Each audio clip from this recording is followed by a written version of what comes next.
നമ്മുടെ വീടിൻ്റെ മുറ്റത്തൊക്കെ നല്ല തണലത്തായാലും വെയിലത്തായാലും ഒക്കെ വെക്കാൻ പറ്റിയ നല്ലൊരു അടിപൊളി ചെടിയാണ് കേട്ടോ നമ്മുടെ ഈ കാക്കപ്പൂ എന്ന് പറയുന്ന ഈ ഒരു ചെടി. നമുക്ക് വലിയ കെയറിങ് ഒന്നും ചെയ്യാൻ പറ്റാത്ത ആളുകളുണ്ടല്ലോ, ചെടികൾ വീടിൻ്റെ മുറ്റത്ത് വേണം പക്ഷേ വലിയ കെയറിങ് ഒന്നും കൊടുക്കാത്ത ആളുകളുണ്ടാവില്ലേ. അങ്ങനെയുള്ള കുറച്ച് മടി പിടിച്ച ആളുകൾക്കൊക്കെ ഇങ്ങനത്തെ ഒരു ചെടി ഉണ്ടെങ്കിൽ കെയർ ചെയ്യാനൊക്കെ നല്ല ഈസിയാണ് കേട്ടോ. ഇതിനധികം വെള്ളത്തിൻ്റെ ആവശ്യമില്ല, വളത്തിൻ്റെ ആവശ്യമില്ല, പക്ഷേ ഇത് നന്നായിട്ട് പൂവുണ്ടായി നിൽക്കുകയും ചെയ്യും. അങ്ങനത്തെ ഒരു ചെടിയാണ് കേട്ടോ ഈ കാക്കപ്പൂവ്. ഇപ്പം ഞാൻ ഈ ചെടി വെച്ചേക്കുന്നത് ഒരു മാവിൻ്റെ വലിയൊരു മാവാണ് കേട്ടോ ഇവിടെ നിൽക്കുന്നത്. ഇതിൻ്റെ ഷെയ്ഡിലുണ്ട്. അപ്പോൾ ഇവിടെ ഭയങ്കര തണലാണ് കേട്ടോ. അപ്പോൾ ഞാനിവിടെ വേറെ ചെടികളൊക്കെ വെച്ചിട്ടുണ്ടായിരുന്നു. വേറെ ചെടികളൊന്നും ഇത് ഇവിടെ വെച്ചിട്ട് പൂക്കളൊന്നും ഇല്ലാതെ നിൽക്കുമായിരുന്നു കേട്ടോ. അപ്പോഴാണ് കേട്ടോ ഞാനിതൊന്ന് ട്രൈ ചെയ്ത് നോക്കിയത്. അപ്പോൾ ഇത് ഇവിടെ അത്യാവശ്യത്തിന് ഇത് വളരെ തണലത്താണ് നിൽക്കുന്നത്. പക്ഷേ കണ്ടോ നിറയെ പൂക്കൾ, മുട്ടുകൾ, വിത്തുകൾ ഒക്കെ ആയിട്ട് നിൽക്കുന്നുണ്ട് കേട്ടോ. അപ്പം ഇങ്ങനെ തണലത്തായാലും കണ്ടത് നിറയെ പൂക്കളുണ്ടായി നിൽക്കുന്നുണ്ട് കേട്ടോ. പക്ഷേ ഇതിന് കൂടുതൽ വെയിലുള്ള സ്ഥലത്താണെങ്കിൽ ഇതിൽ നന്നായിട്ട് നിറയെ പൂക്കളുണ്ടായി നിൽക്കും കേട്ടോ. ഇതിന് നല്ല വെയിലും വെള്ളമാണ് ആവശ്യം കേട്ടോ. വേറെ പ്രത്യേകിച്ച് വളങ്ങളൊന്നും ഇതിനിട്ട് കൊടുക്കാറില്ല കേട്ടോ. ഇതിന് വളമിട്ട് കൊടുത്തില്ലെങ്കിൽ തന്നെയും ഇത് നന്നായിട്ട് പൂവുണ്ടാവും. വളമിട്ട് വേണമെങ്കിൽ കൊടുക്കാം, ഒരു സമാധാനത്തിന് വേണമെങ്കിൽ ഇട്ട് കൊടുക്കാമെന്ന് മാത്രമേ ഉള്ളൂ. അല്ലാതെ ഇതിന് വളത്തിൻ്റെ ആവശ്യകതയുള്ളൊരു ചെടിയല്ല കേട്ടോ ഇത്.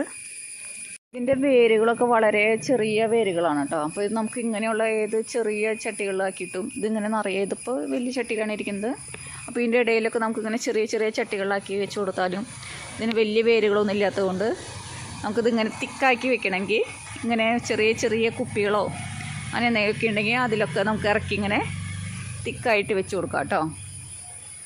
നമുക്ക് ഈ ചെടി നഴ്സറിയിൽ നിന്ന് നമുക്ക് 20 രൂപ 30 രൂപയ്ക്കൊക്കെ നമുക്കിത് കിട്ടും കേട്ടോ. അപ്പോൾ ഇതിൻ്റെ ഒരു 2 തൈ വാങ്ങിച്ച് വെക്കുകയാണെങ്കിൽ നമുക്കിതിൻ്റെ വിത്തുകൾ പിന്നെ അടുത്തടുത്ത കൊല്ലങ്ങളിലേക്ക് ഇതിൻ്റെ വിത്തുകൾ ഇഷ്ടം പോലെ ഉണ്ടാവും കേട്ടോ.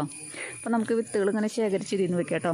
അപ്പോൾ ഇതൊക്കെ കണ്ടോ, ഇതിൻ്റെ വിത്ത് ഇതിൻ്റെ ഉള്ളുണ്ട് കേട്ടോ. അപ്പോൾ നമുക്ക് ഇതൊക്കെ എടുത്ത് ഉണക്കി നമുക്ക് വേണമെങ്കിൽ എടുത്ത് വെക്കാം. ഇത് എടുത്ത് വെക്കേണ്ട ആവശ്യമില്ല, കാരണം ഇത് നമ്മൾ നിലത്ത് വീണ് ഇതിൻ്റെ കുറേ വിത്തുകൾ തൈകളുണ്ടാവും. നമുക്കപ്പോൾ തൈകൾ പറിച്ച് ചട്ടികളിലാക്കി കൊടുത്താൽ മതി കേട്ടോ. അപ്പോൾ അതേ കണ്ടോ ഇവിടെയൊക്കെ ഇങ്ങനെ വിത്തുകൾ വീടുണ്ടായതാട്ടോ. ഇതെല്ലാം ഇങ്ങനെ കാട് പോലെ ഉണ്ടാവും തൈകൾ. അപ്പോൾ നമുക്കത് പറിച്ച് ആവശ്യമുള്ള അത്രയും നമുക്ക് ചട്ടികളിലാക്കി നമുക്ക് വെച്ചാൽ മതി, സൂക്ഷിച്ച് വെക്കേണ്ട ആവശ്യമില്ല.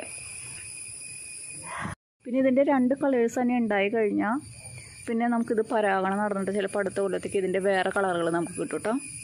ഇപ്പോൾ ഇവിടെ 3 കളറുണ്ട് കേട്ടോ.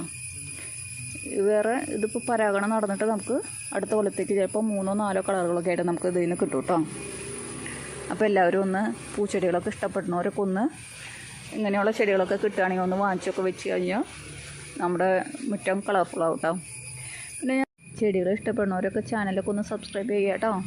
അപ്പോൾ അടുത്തൊരു വീഡിയോയിൽ കാണാം കേട്ടോ.